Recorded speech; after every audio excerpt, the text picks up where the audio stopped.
Good afternoon, everyone. Today I thought we'd have a look at this absolutely gorgeous little Schleich Psittacosaurus figure, which of course was gifted to me very, very kindly by someone who, insane act of kindness, is still got me riding on, a sort of euphoria at the minute. It really has been a wonderful thing.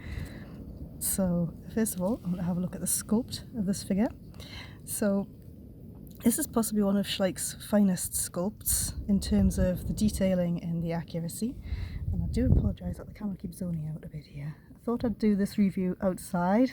It's rare that we get a nice day, especially this time of year, and here we are. So this, I do believe, represents Psittacosaurus sibiricus. I'm going to turn it around and make it the light better. There we go. So they did two versions of this, because they did a playset version as well, which is in tones of blue, which was actually rather pleasant.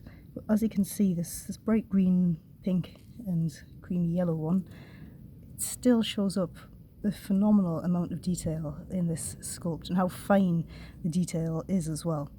So when this figure first came out, I think everyone was a little bit surprised that it was a Schleich figure and that Schleich had created a dinosaur figure which was both this beautifully sculpted, and as accurate as it is too. It's very out of character for them, Most of Schleich's figures are very childlike. They're beautifully made, but they're really not very collectible in terms of, accuracy or other creatures they represent.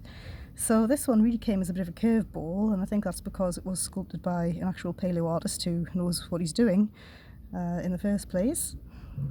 So what happened when this figure came out was a lot of other paleo artists acquired this figure and did a repaint, and that inspired me to create a repaint of my own.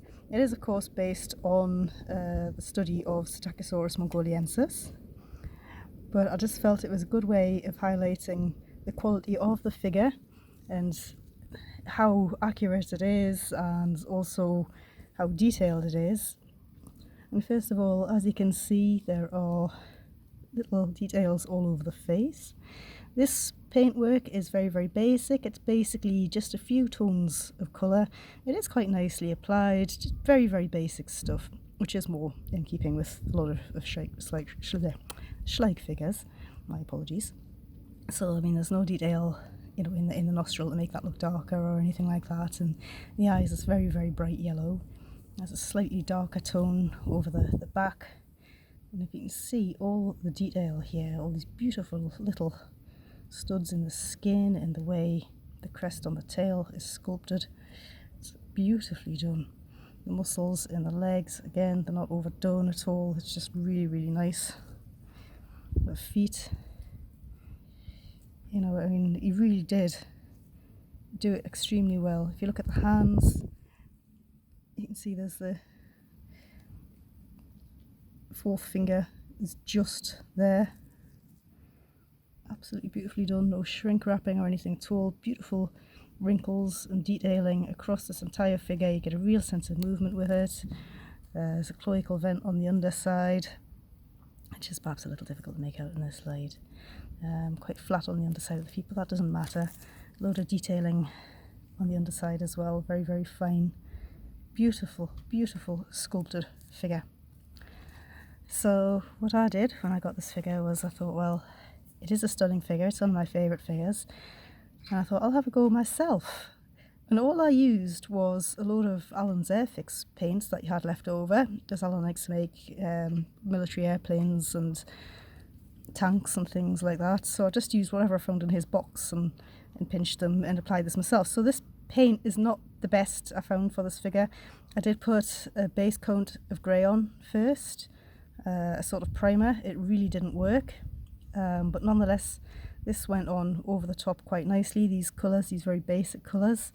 And I found that although they were very basic paints and they perhaps didn't provide the coverage I wanted, that they were very easy to blend and they take varnish quite well. So I was able to varnish the inside of the mouth.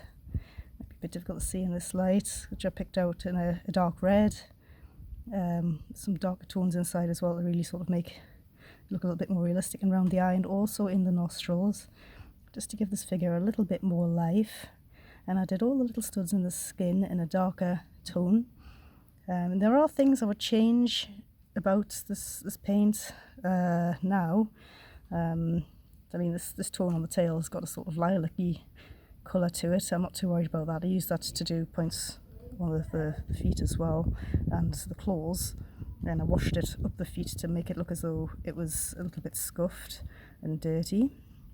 What I wasn't too happy about was the way the underside turned out. I decided to do this paler colour with the darker flecks, and it just doesn't seem to blend in as well as I would have hoped. But still, you know, I'm not a brilliant artist by any stretch of the imagination, but I am reasonably happy with how this turned out, and I do feel it's an improvement on the sculpt and the factory paint job that this beautiful, unfortunately discontinued figure was lumbered with. So I hope you've enjoyed having a look at this, and I'd like to say thank you again to my wonderful YouTube friends, and I hope that you're doing well, and I shall see you in the next video.